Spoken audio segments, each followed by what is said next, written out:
Hey, it's Clay at claytrader.com, and in this video, I want to show you how you truly can make $194 per hour by making the decision to invest in stocks, but you got to do it yourself. Now, before I go really any further, I want to make some assumptions about you, and assuming all these assumptions are true, then yeah, please watch the video. If not, then you're going to be wasting your time, and I want to honor your time. So my first assumption: can you count to 100? If you can, perfect. The next thing, can you use a calculator? If you know how to do that, perfect. That you are at least average. And here's a little hint: you are definitely above average. What do I mean? Well, above average or below average people, or really just even average people, they're not going to be watching this video. They would never stumbled across this video. They'd have zero interest in investing into stocks all on their own. You saw the title. You saw part of it was do it yourself.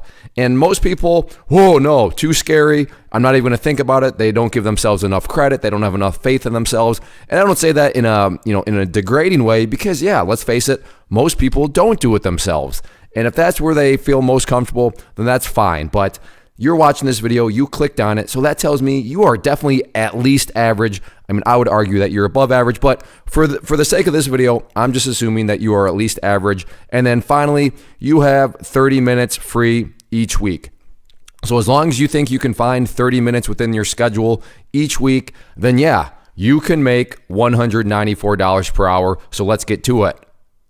I do want to make one point right out the gates. The numbers that I'm going to use, the statistics I'm going to use, yes, I realize that there are many different statistics out there. There's many different sources. So sure, you could say, well, Clay, what if you use that number? I saw this number. And I get it. You're right.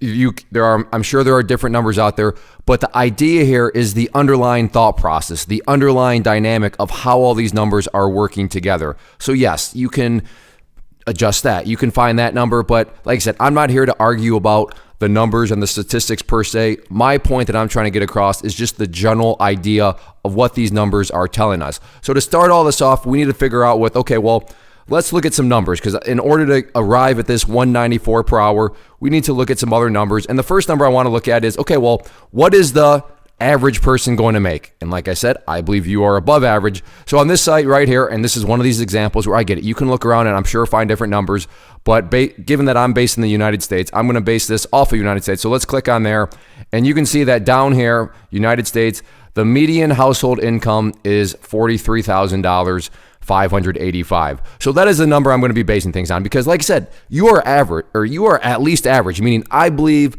with, in my heart of hearts that you can at least get, and you can at least make $43,500. Now, maybe not if you're a 17-year-old, maybe not right away, but over your lifetime, you will average at least that amount. I mean, I think a whole lot more, because again, I believe you're above average. But like I said, let's just keep the numbers conservative and let's focus and use that 43,585 number. But that's where it's coming from. If you're curious, this site is worldpopulationview.com. There's lots of other sites out there. But like I said, not here to argue the statistics and numbers. Let's just look at what the numbers from a general sense are telling us. So that number is very important. So let's break down these numbers even more. So 43,585, and I'm just going to use a 10%, of what you make. That's what you should be invest. Again, I've seen it. No, it should be 15%. No, it should be 20%. I get it. There's a lot of opinions, but I'm just trying to go conservative, and it should at least be 10%. I think that would be a universal agreement across the board, where I would be like, well, yeah, definitely. I mean, I think it should be 15%, but I would definitely agree it should be at least 10%. So 10% of 43,585 leads you to $4,358 per year, and then you break that down by 12 months, and that's how we are arriving at. That's the goal amount. That again, because you are at least average, I have full faith, full certainty that you will at least be able to set aside and invest $350 each month. Again, I know I keep saying this, but I really want to reiterate. I mean, I believe that you're well above average volume to be watching this sort of video, and you're well above, what most people are probably doing with their time right now. So yes, $350. I think is a reasonable amount, and that's the number we're going to be using from this point forward, that you want to be investing every month. The next part of all this is, okay, well, what's the alternative? If you don't do it yourself, but because you're responsible, because you want to grow wealth, and because you want to, retire someday, well, you still want to invest. You still need to save. So the other alternative would be, well, if I'm not going to do it myself, I need to hire, I need some sort of wealth manager, financial advisor. I mean, they go by all sorts of different terms. And that's true. That is, in fact, what most people do. They're going to have some sort of financial advisor. That's what my parents do. So again, I don't say any of this in the sense of, well, those people are just idiots or those people are stupid. I mean, no. I get it. Most people, the vast majority of the population uses financial advisors, wealth management companies, whatever you want to call them. Most people do it. But again, you're kind of a weirdo. You're not most people. You're out there. You're a hustler. You're a grinder. And again, if you're still watching this, we're over 5 minutes in. You're above average, okay? But like I said, this is an alternative, and to show the numbers and how all this works and how we get to that 194 per hour, we do need to go out there and figure out, okay, well, what sort of thing would this cost? Now, the one thing that just keep in mind, and what this article talks on, is a lot of times these fees can be hidden, so it gets somewhat complicated. But like I said, I just want to try to keep this as general as possible so that we can keep the numbers. I'm not looking to go down any rabbit holes of arguments. So like I said, statistics, I'm not here to argue all that. But this article comes from U.S. News and their money section.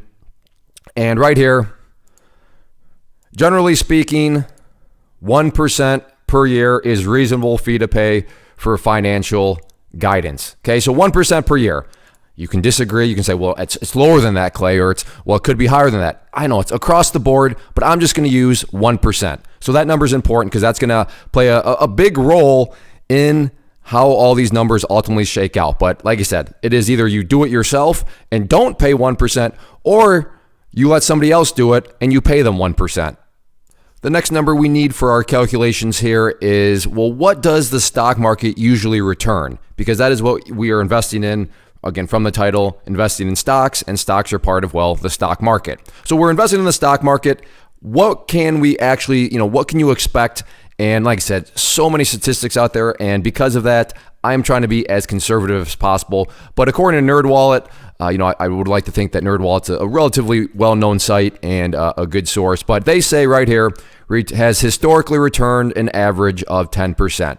But I'm going to be very, very conservative, and I'm actually going to use 7% for our calculations, just because I don't want the comment section blown up. Well, no, Clay, because of this, that, and the other, it's actually, and I get it. I'm not saying any of those people are wrong, but just to try to, be proactive against stuff like that, let's just take it extra conservative and use 7%. Although, like I said, historically has returned an average of 10%, but we're going to use 7%. Now, this is where the excitement begins as we start to crunch some numbers. As an FYI, if you just run a search for compounding interest and then, investor or investor.gov, this is right from the site. And it's really, especially for a government site, it's a cool calculator. It's very straightforward. And you can, hop on here and use it yourself if you want to play around with some numbers. But like I said, for our scenarios here, we have a couple different scenarios. The first one, again, everybody's going to be at the 350, and that would be the initial investment because, that's what you're starting off with, right? So hopefully everybody follows that. Again, the 350 coming from that average household income. And then, every month you're going to contribute $350.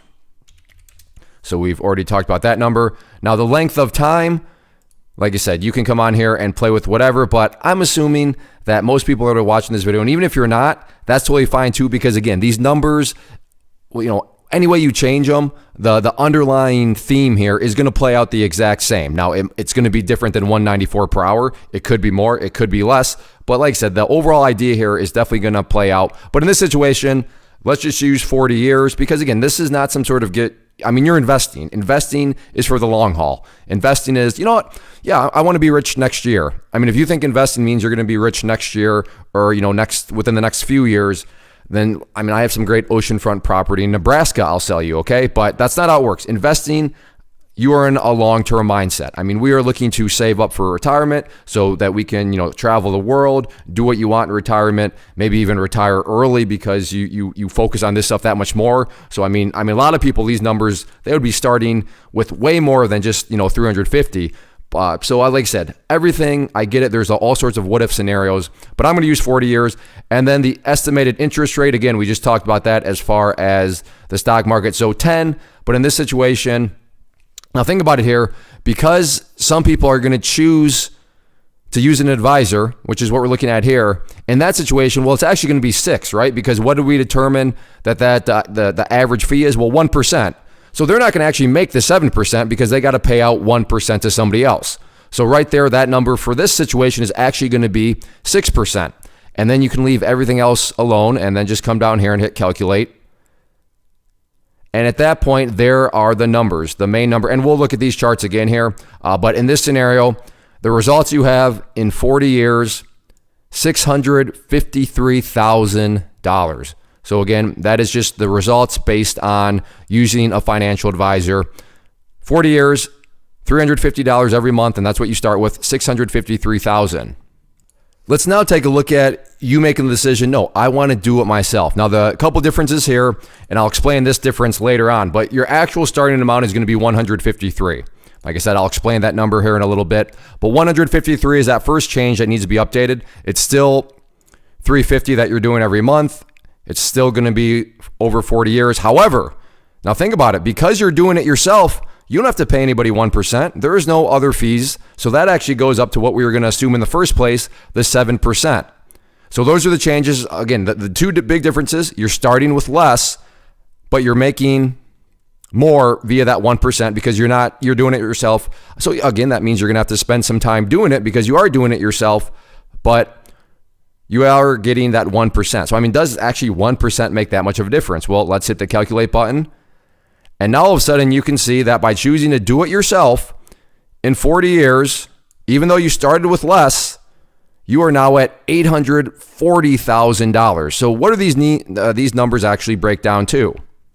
Taking a look at this all side by side, once again, starting with 153, getting 7%, 840,000, but you start with a little bit more, but because you're using a financial advisor, you lose that 1%, which you have to pay to them. You end up with $653,000. So those are how both charts look side by side, and you know how it all breaks down. So at this point, the big question becomes, okay, well, what is the difference between those numbers? You have do it yourself versus paying a financial advisor. How does that break down? That difference being $186,000.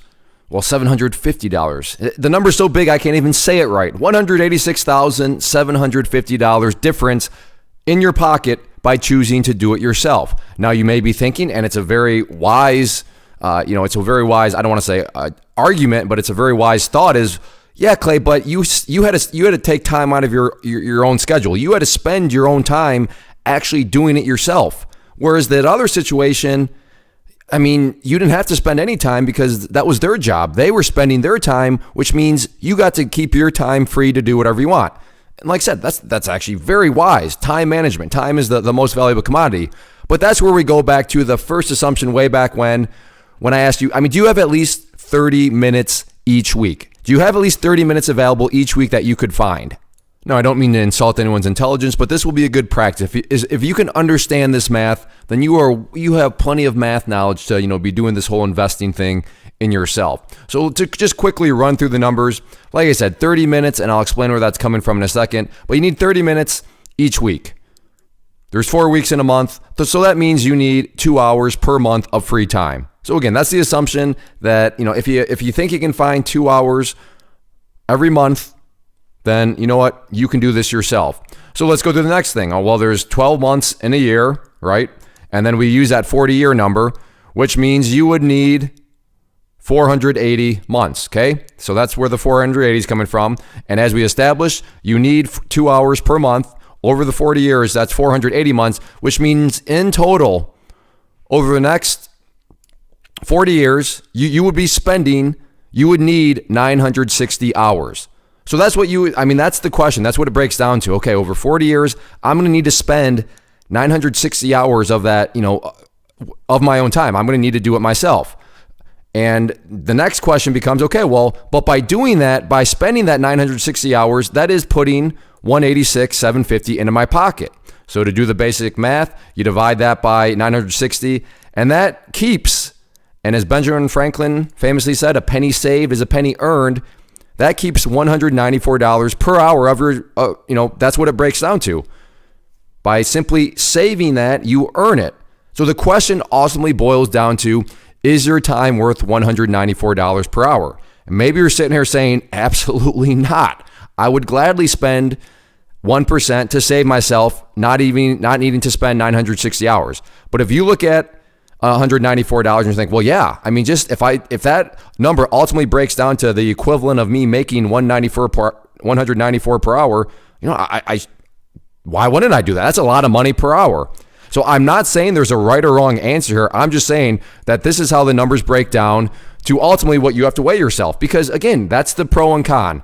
The pro is, well, you're doing it yourself to save that 1%. The con is, well, by doing it yourself, you have to spend your own time doing it. So it just comes down to, well, okay, well, what's the time worth that you have to spend doing it?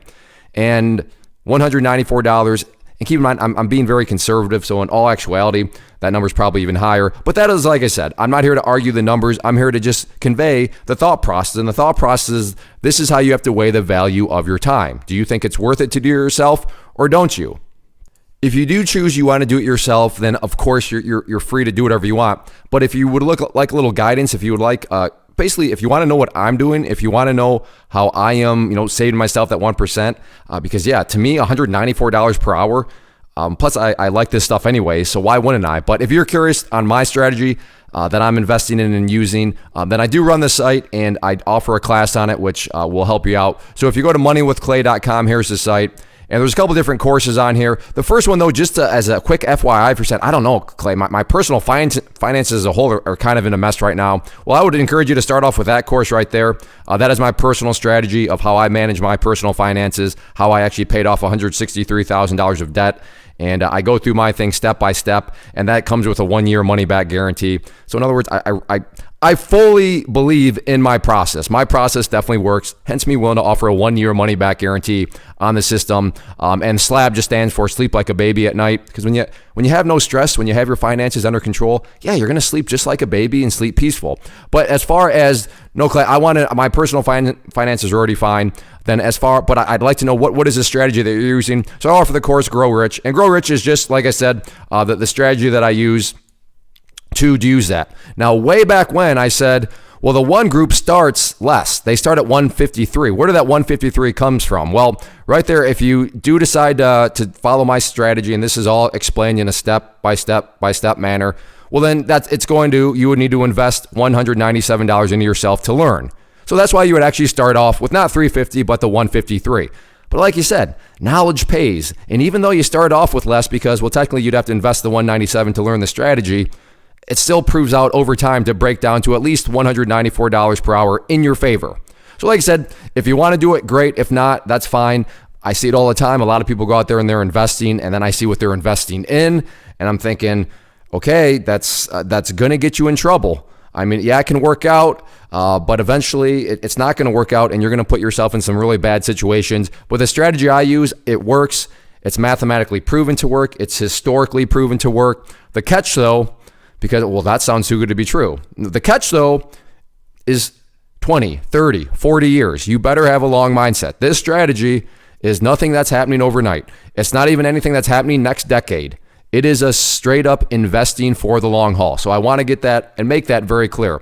It is historically proven to work. It is mathematically proven to work.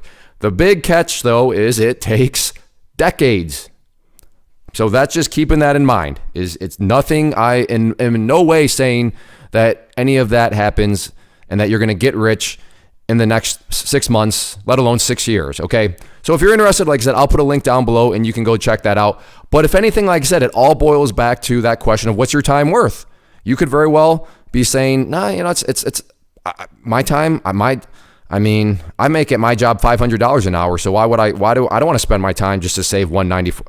And that great. Congratulations on your success in life. That's fantastic. But for many of you, especially if you already like this stuff in the first place, I mean, why wouldn't you do it on your own? So that's how it breaks down, though. That's how the numbers break down. But like I said, 194, that was not clickbait at all. I was super conservative in those numbers. The big numbers that I was conservative with was, the stock market returns. Had I used bigger percentages, that number would have gotten even bigger. but I kept it very, very conservative, and yet the numbers still came out the way they did. If you have any questions or comments, leave those down below, and I'd be more than happy to try to help you and point you in the right direction. If you enjoyed the video, hit that like button. Make sure to check out the channel as a whole, and hopefully you decide to hit that subscribe button. And I don't know, leave me a comment down below. Maybe you're already doing this stuff on your own, and that's great. Maybe this can just have helped motivate you that you made the right decision to do it yourself. I suppose you could be doing it yourself, but in a really stupid way. So, I guess there's a little give and take there. But overall, if you enjoyed the video, if you got something out of it, then hit that like button, leave a comment down below, and hopefully decide to subscribe to the channel. First off, thanks so much for watching the entire video. Real quick, before you go, I want to invite you to a live webinar, web class, training, workshop, online event, whatever you want to call it, but it will be me live revealing to you what I've discovered that has allowed me to transform myself from being an employee to being my own boss, including how I had only one losing day out of 73 days in total. I'm going to cover 3 keys that have helped me unlock profitable consistency within the markets. The first key is super weird, but in a productive type of way. The second key is super awesome because it quite literally is wired into our DNA as humans, making it very easy to use. But in a cruel way, this becomes a pitfall for many traders. I'll explain it all though, including how to avoid the pitfall that it creates for some. And yeah, the third key, when you hear it, sounds way too good to be true, but it's not, and I'll show you how it all works. Then at the end, I open it up for a question and answer session that is, again, totally live. Even if you can't make the live session, please still sign up as it will be recorded, and you can go back and watch the replay that I will send you. Click the image on the screen or click the link down in the description box so you can get the date and time and claim your spot, which I should note is limited due to the fact that this truly is a live event. If you have any questions, let me know. If not, I'll be seeing you soon.